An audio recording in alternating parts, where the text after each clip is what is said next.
Nobody warned the star gems that they were about to lose all their meaning. They sat in Soren's pouch the same way they always had, warm against his scales, softly glowing, each one born inside a dying sun and pulled from the ash of it by Dravani collectors over thousands of years. He had 3 of them. They were, by every standard his civilization had ever agreed upon, priceless. He was not thinking about them. He was thinking about the corridor. Station Ardwin was supposed to be ugly. Every Dravani who had ever filed a report about it used that word: ugly, cramped, loud, smelling of oil and recycled air, and something sweet that no one had identified yet. Soren had read 11 such reports before the diplomatic vessel docked. He had expected to agree with all of them. He did not agree with any of them. The corridor was painted in 4 different colors that had no business being next to each other, and somehow it worked. Pipes ran along the ceiling with little handwritten labels on them in human script, and someone had drawn a small fish on one of the valves for no reason Soren could find. Children had left boot prints in old paint near one of the lower panels. A string of lights, shaped like tiny moons, hung above a doorway, blinking slowly, and no one had taken them down, even though the occasion for them, some human festival, he guessed, had clearly passed. He should not have been in this corridor. He had been told very clearly that junior observers did not leave the docking ring without a senior escort. He had nodded at this instruction. He had waited until the senior observers were in their briefing, and then he had left anyway, because he was 204 years old and curious in the way that makes people do inadvisable things. He turned a corner and found a small human sitting on a bench. She was very small, the kind of small that made him suddenly aware of how large he was, which he usually was not. She had dark hair pulled into 2 uneven knots and a scattering of dark spots across her nose, and she was dragging a small object along the floor and making a sound with her mouth that he could not classify. A low, rhythmic sound, not distress, something else. The object was wooden. Soren stopped. He looked at it properly. It was a horse. He recognized the shape from cultural files, but it was rough in a way that manufactured things were not rough. Someone had carved it by hand. He could see the tool marks. The ears were slightly uneven. The paint was white except for a small patch under the belly where the paint had run out or been forgotten. On the base, scored carefully into the wood, was a name he could not yet read. He crouched down. At his full height, he was already an inconvenience in the corridor, but crouched, he was merely alarming. The child looked up at him. She had very direct eyes. She did not scream. She did not run. She looked at him the way children look at things that are new, with total, undefended attention. Then she held the horse up toward him to show him. This was the moment. This was where it all went wrong, though Soren would not understand that for several more minutes. In Dravani custom, when a person presented an object, they were proposing an exchange. It was one of the oldest gestures in their social language. You showed what you had. The other party showed what they had. You came to an agreement. It was clean and honest and had worked without ambiguity for 10,000 years. Soren reached into his pouch. He took out 3 star gems. He placed them carefully in the child's small palm, each one catching the corridor lights and throwing soft color across her face. He gave the formal head bow of a completed trade. He picked up the wooden horse, tucked it under his left foreleg with appropriate care, and walked away feeling genuinely pleased. He had just conducted his first interspecies trade without a supervisor. It had gone perfectly. Behind him, there was a silence. Then the child made a sound that was nothing like the low, rhythmic sound from before. He turned. She was looking at her hand. The gems sat there, 3 small suns in her palm, beautiful beyond any reasonable argument. Her face was doing something he did not have a name for yet. The gems meant nothing to her. He could see that, even now, even without understanding why. She was crying. Not in anger, not in fear. In the specific, bottomless grief of someone who has just lost something that cannot be replaced and knows it and is 7 years old and has no armor against it yet. Soren stood in the corridor holding a wooden horse and watched a human child cry over his 3 priceless gems and understood, for the first time in his 204 years, that he did not understand something very important. He was still standing there when footsteps came around the far corner, fast and deliberate, and a man appeared, tall, tired-looking, with the same dark spots across his nose as the girl, and stopped and looked at his daughter's face and then looked at Soren. The man did not shout. That was the part Soren would remember later. He had expected shouting. Instead, the man just looked at him with a very quiet, very steady expression and said, in perfect galactic standard, "That is her horse." Soren looked down at it. The uneven ears, the blunt muzzle, the name on the base. "I see," said Soren, though he did not yet. Not fully. But something had shifted in him, some certainty had gone soft at the edges, and he held the horse a little more carefully after that, without knowing why. The incident report was 3 paragraphs long and perfectly polite, and it made the station administrator feel like the floor was dissolving under his chair. Rord had filed it at the duty desk 40 minutes after he found his daughter in the corridor. He had taken Della home first, checked on her, gotten her a cup of water, and sat with her until the worst of the crying stopped. Then he had gone to the desk and written the report in clear, simple sentences, attaching a photo of the 3 star gems still sitting on the kitchen table because Della would not touch them. The administrator read the report. He looked at the photo. He pulled up current commodity values for Dravani star gems on the trade index, looked at the number, and quietly put his head in his hands. The 3 gems were worth, at conservative estimate, more than Station Ardwen had earned in its entire operating history. He filed an escalation to the Dravani diplomatic vessel and went to make himself a very strong drink. On the diplomatic vessel, the escalation landed on Councillor Drath's desk. Drath was a large Dravani, bronze-scaled and deliberate in everything he did, and he read the report twice before setting it down with the expression of a person who has found something mildly annoying on the bottom of their boot. He called for the trade value comparison. He looked at it. He confirmed what he already knew. The human child had received objects of categorically superior value. The Dravani observer, he looked up the name, Soren, junior cultural class, 204 years. Of course, it was a young one had conducted an unscheduled cultural interaction, which was a procedural violation, but the exchange itself was sound by every metric. He dictated a short response to the station, noting that the exchange had been conducted in good faith and that the child retained the right to return the gems if she wished. He marked the matter resolved and moved it to the closed file. He did not speak to Soren. Soren, at that moment, was in his quarters on the vessel, and he was doing something no one would have expected. He was cleaning the wooden horse. He had found a soft cloth used for polishing scale armor, and he was running it very gently over the carved wood, learning its surface the way Dravani learned things methodically, with full attention. The uneven right ear, the slight hollow in the chest where the carving tool had slipped, the exact line where the white paint ended under the belly, not jagged, but just stopped, as if the painter had run out and decided it was close enough. He turned it over and looked at the name again. He had run it through his translator. A human girl's name, carved small and careful, pressed deep enough into the wood that it would last. Someone had put real effort into making sure that name stayed. He sat with that thought for a while. The door to his quarters opened without a knock, which meant it was family.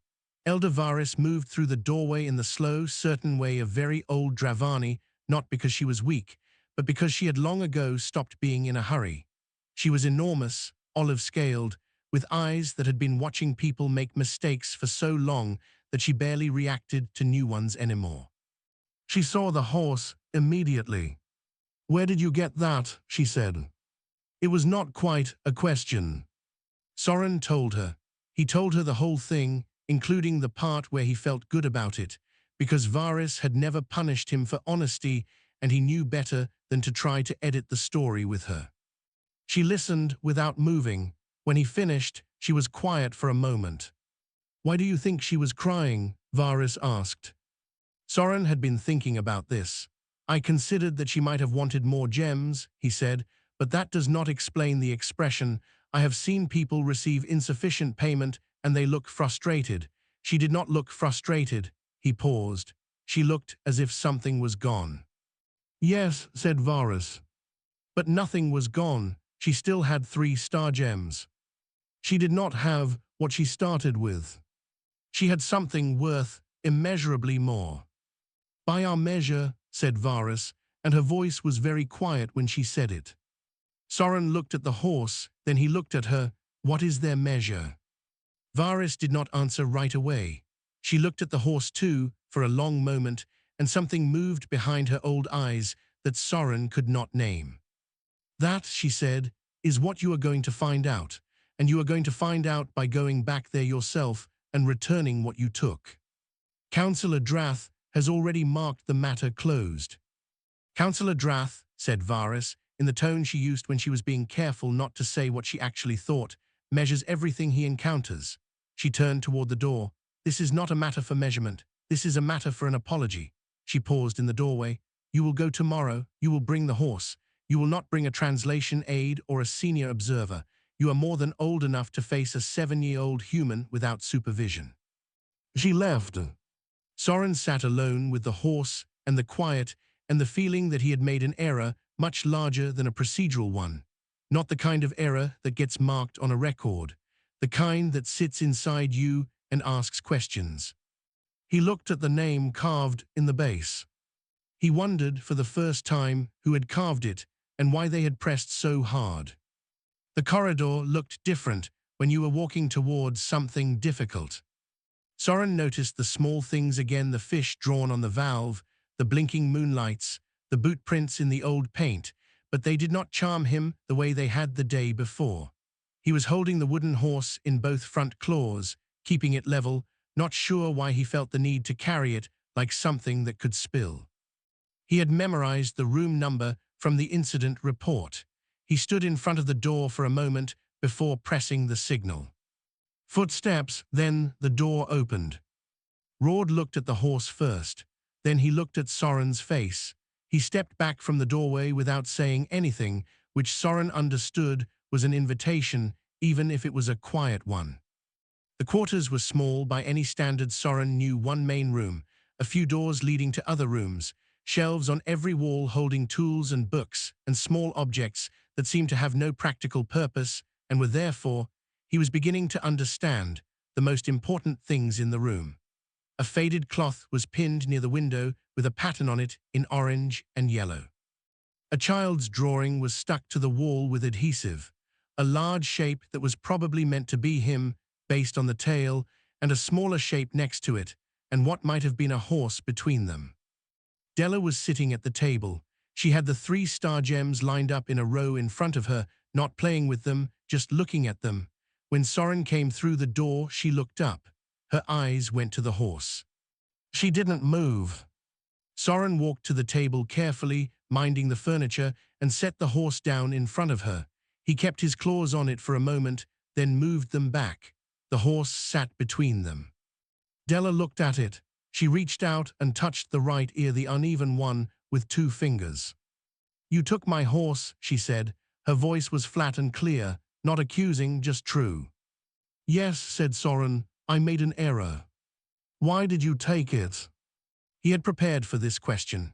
He explained, as simply as he could, that in Dravani custom, showing an object to someone meant you were offering to trade, that he had understood her gesture as a proposal, that he had given what he believed was fair payment, or more than fair, and had not understood until it was too late that no payment was the right kind. Della listened to all of this without interrupting. She was either very patient or very tired, and Soren suspected it was both. When he finished, she said, Did you know my grandpa made it? Soren did not know the word. He looked at Rord. Rord sat down in the chair across from Soren and laced his fingers together on the table. He was not a large man, but he had the quality of someone who was very difficult to move. Her grandfather, he said, my father, he died 14 months ago. Soren processed this. He was old. Sick, Rord said. It was not fast, but it was not very slow either.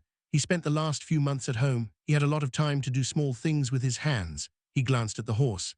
He was not a professional carver. He made 3 of them, one for Della, one for her cousin, one that he kept. He made them out of wood from a tree that had fallen in the yard of the house where I grew up. He paused. He painted them white because Della asked for a white horse. He ran out of paint before he finished the underside.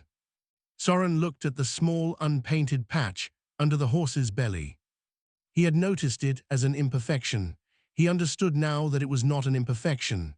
It was a fact, a specific, fixed fact about a particular afternoon, a particular man, a particular amount of paint in a particular jar. She carries it everywhere, Rord continued, not looking at the horse anymore.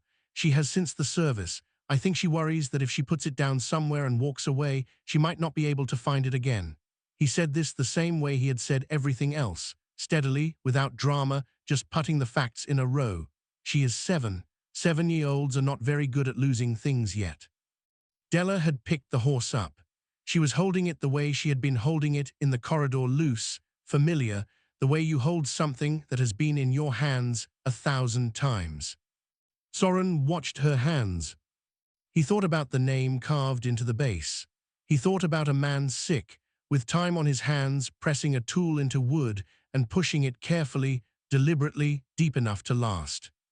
In our culture, Soren said slowly, when something is very old and very rare, it becomes precious. The older the object, the more value it carries. A gem formed in a dying star is worth more than one formed in a living one, because it is rarer and it will never be replaced. He looked at the horse. I thought I understood what rare meant. Rord looked at him and waited. I did not, said Soren. The room was quiet for a moment. The moonlights from the corridor outside sent a little light through the gap at the bottom of the door. Della ran her thumb along the horse's mane, back and forth, a gesture so automatic she probably did not know she was doing it. She is not going to be angry at you forever, Rord said quietly. She is not built for it. He glanced at his daughter, but she needed it back. Yes, said Soren, I understand that now. He understood it the way you understand things that rearrange something inside you, not as a new piece of information, but as a shift in the shape of things you already knew. Councillor Drath called the inquiry on a morning when the docking bay was still, and he opened it the way he opened all formal proceedings, by announcing that it would be brief. The chamber on the diplomatic vessel was small by Dravani standards, designed for working meetings rather than ceremony. 4 council observers sat along one wall. Drath sat at the head. Soren sat across from him with his claws folded and his posture correct. Varys sat at the far end of the table and said nothing for the first part of the meeting, which was how everyone knew to be careful. Drath went through the procedural violation first. Soren had left the docking ring without authorization. That was a fact, it was a breach, and it would go in the record. Soren acknowledged it, Drath noted it. That part took 4 minutes and was entirely routine. Then Drath said, the exchange itself was not a violation. The object was accepted under standard offhand receipt custom. The payment given was of objectively superior value. The matter is closed. The matter, said Varys, is not closed. Everyone looked at her. The exchange caused harm, she said. We need to understand why. Drath set down his notes. The child's distress was a result of age and attachment. Children form attachments to familiar objects. The distress was temporary and developmentally expected. It is not an indictment of Dravani exchange custom. Then explain to me, said Varys, why Soren returned the object. A short silence. Because you told him to, said Drath. I told him to because it was the right thing to do. I would like the council to understand why it was the right thing to do, not because I ordered it, but because they can see it themselves. She turned to the observers along the wall. Can any of you explain it? No one spoke immediately. Varys opened a document on the table display. I spent yesterday reading human records, cultural anthropology, history, legal documents, personal accounts. She moved through the pages slowly. Humans have a category of object they call an heirloom. an object passed from one family member to another across generations. These objects are frequently of low material value and high, I am going to use their word, sentimental value. She looked up. The legal systems of most human civilizations recognize this. There are inheritance laws specifically protecting objects of sentimental value. There are insurance categories for it. There is a field of therapy devoted to the grief of losing such objects. Drath said, grief is a strong word for the loss of a toy. The toy was made by her grandfather in the last months of his life, said Soren. He had not planned to speak yet, but the words came out anyway. From wood from the yard of the house where her father grew up. He carved 3. He ran out of white paint before he finished the last one, which is the one she has, and he painted what he could and left the rest, and she has carried it every day since he died. He stopped. The chamber was quiet. She is 7 years old. She does not have many things that came from him. She has that one. Drath looked at him for a moment. You learned all of this. Her father told me when I returned the horse. Another silence, different from the first. Varys continued. The question I want the council to sit with is this. Does Dravani civilization have an equivalent? She looked around the table. We have relics. We have historic artifacts. We have inheritance law governing the transfer of rare objects across generations.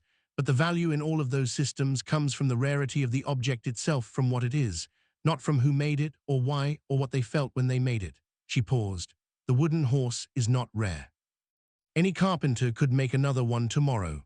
What cannot be replaced is the specific afternoon, the specific man, the specific amount of paint in a specific jar, and the specific child he was thinking about while he worked. One of the observers, a younger one, Soren noticed, close to his own age, had gone very still. We trade value, said Drath, and his voice had changed slightly, lost some of its official quality. That is what exchange means, one value for another. Yes, said Varys, and they do too, but they have a kind of value we have never put on our tables. They have value that lives inside the relationship between an object and a person, and it cannot be transferred with the object. When Soren took the horse and gave the gems, the child lost everything the horse was worth to her and gained 3 things that were worth nothing to her. The exchange was, by our accounting, vastly in her favor. By hers, she lost everything and received nothing. Drath said nothing. Soren watched him. The counselor was looking at the table, not at anyone, and there was something happening behind his eyes that Soren had never seen there before. Not agreement, not yet, but a kind of attention, the kind that means something has landed and is being turned over. I am not suggesting, said Varys, that our customs are wrong. I am suggesting that they are incomplete. We have spent 10,000 years cataloguing what things are worth. We have never, as far as I can find in our records, asked worth to whom. The inquiry was formally suspended at the end of the hour without a resolution, which was itself a kind of resolution. As Soren rose to leave, Drath stopped him with a word. The horse, Drath said. He did not look up. What did it look like? Soren described it, the uneven ear, the blunt nose, the paint that stopped before it was done, the name cut deep into the base. Drath nodded once slowly and said nothing else. Soren left the chamber and walked back toward the docking ring, and he thought about the way Drath had asked that question, not as a council matter, not in his official voice, but in the voice of someone who suddenly needed to know. 3 days after the inquiry, Varys authorized Soren for open station access under casual protocol. Not as an observer, not as a junior diplomatic representative, just as himself, with a station pass and an afternoon with nothing formal scheduled, which was a kind of freedom he had not expected and did not immediately know what to do with. He walked for a while. He went past the fish on the valve and the blinking moonlights and followed the corridor around until he found the communal area, a wide room with low furniture and a high ceiling and several children running in a circle for reasons that were not clear but seemed to satisfy them. A few adults sat near the walls. Someone was repairing something mechanical in the corner. It smelled like whatever the sweet smell of Station Ardwin was, stronger here, and he decided it was probably something baked. Della was on a bench near the far wall. She had the horse. When she saw Soren come through the entrance, She looked at him for a moment and then scooted to one side of the bench. The bench was designed for humans and was therefore approximately the right size for one of Soren's back feet. He looked at it. He looked at her. He sat down on it anyway, folding himself into the space with the careful attention of someone trying not to break furniture, his tail curled around the bench legs and his wings pressed flat. Della did not comment on this. She went back to the horse. They sat in silence for a little while. In the middle of the room, the children had stopped running in a circle and started running in a different pattern that was also not clear. One of them noticed Soren and stopped completely, staring with her mouth open, and then another child ran into her from behind, and they both fell down and got up and ran away, and it was fine. My dad said you explained to the other dragons, Della said eventually. To the council, yes. Did they understand? Soren thought about how to answer this honestly. Councillor Drath asked me to describe the horse when the meeting ended. Della looked at the horse in her hands. What did you tell him? I told him about the ear. He pointed at it. The right one, how it is slightly higher than the left. Grandpa said he slipped, Della said. He said the wood was harder than he expected right there. He tried to fix it and made it worse, so he stopped. She tilted the horse so the ears caught the light. I like it better with the mistake. It looks more like a real horse. Real horses aren't even. Soren looked at the ear. He had initially registered it as an imperfection, something a skilled craftsman would have corrected. He was revising that now, not just as a courtesy, but because she was right. The unevenness made the horse look like it was listening to something on one side.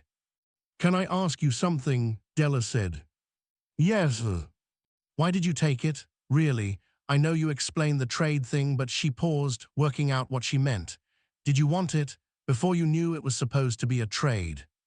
Soren considered this. It was a better question than she probably knew. Yes, he said.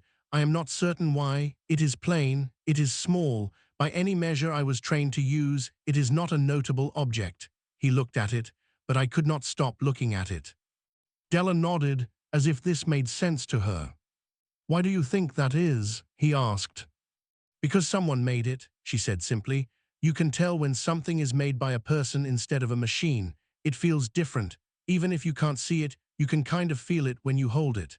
She ran her thumb along the horse's back. Grandpa's hands were really big. You can see that in the carving. He had to be careful to make the small parts small enough. Soren had not thought about hands in the object. He thought about it now, the size of the marks, the depth of the cuts, a man making himself careful to work on a scale smaller than he was used to. He asked the question that had been forming for 3 days. How do your people decide what a thing is worth? Della thought about it with her whole face, the way children did when they were taking a question seriously. Who would be sad if it was gone, she said. Soren sat with that. He reached into his pouch and took out one of the star gems. She had returned them all, firmly, the day he brought the horse back, and he had been carrying them ever since without quite knowing why. He held it up in the light. It scattered color across the ceiling, beautiful and cold and precise. If it were gone, the Dravani Trade Index would reflect a loss. A record would be updated. A collector somewhere would have one fewer item. He put it away. Do your people have things like the horse? Della asked. He was quiet for a moment.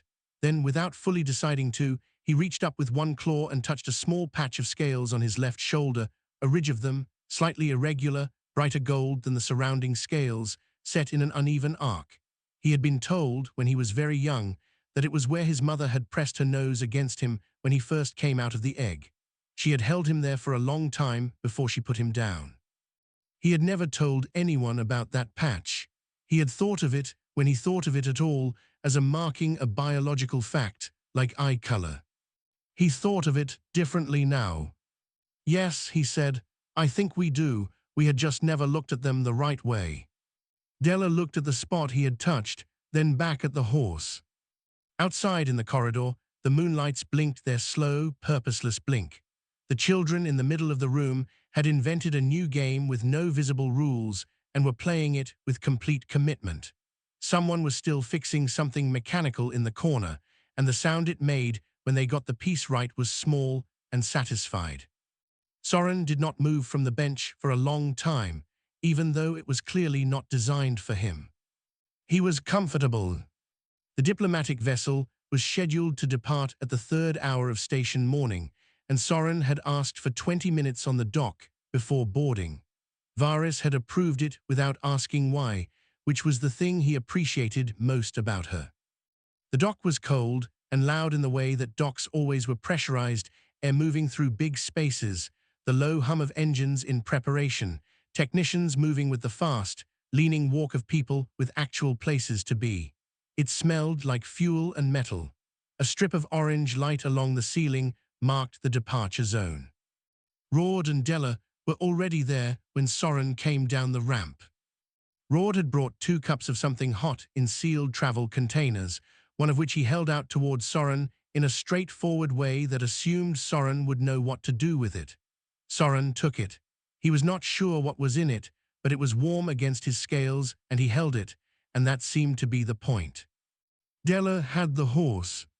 She also had something else under her arm, a piece of paper, rolled carefully, which she was holding with the particular attention of a child who has been told not to crumple it.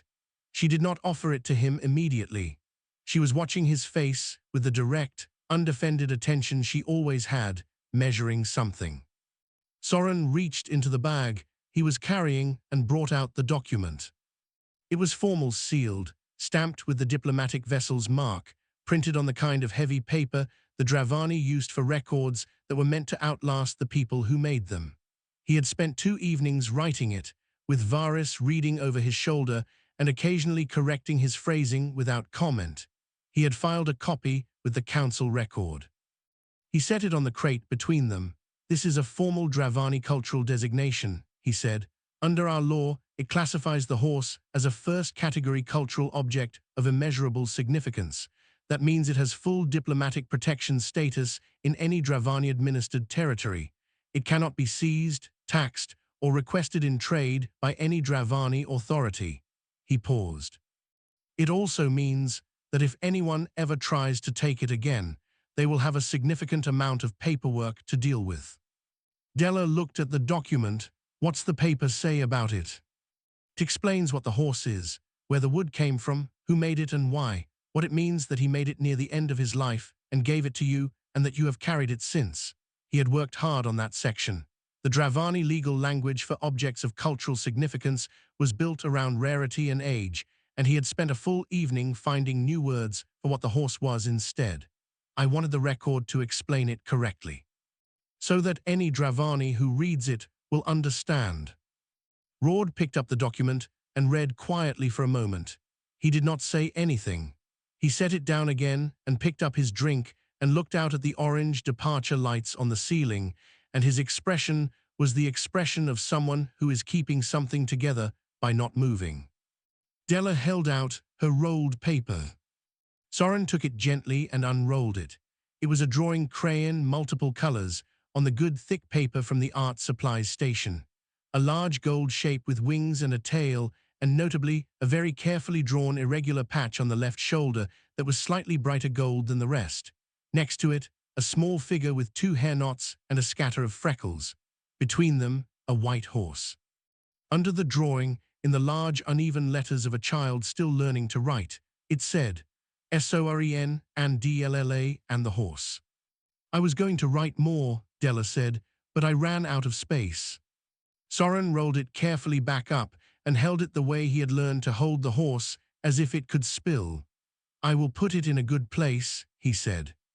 He meant the council record room, where it would be filed alongside the formal designation and preserved on archival paper for as long as the Dravani kept records. He thought about telling her that. He decided she did not need to know the destination.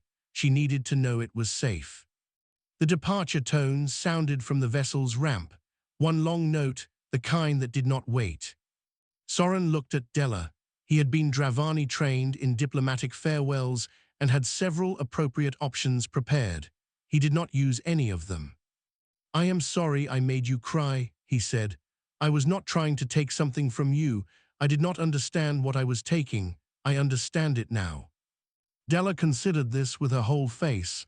Then she said, "It's okay, you brought it back." He gave the formal head bow. She gave a small wave, which he returned as best as a creature of his dimensions could. Rord raised his drink slightly in a gesture Soren had learned meant acknowledgement and goodwill. Soren walked up the ramp. Varys found him at the observation window as the vessel pulled away from Ardwin, the station shrinking against the field of stars until it was just another light.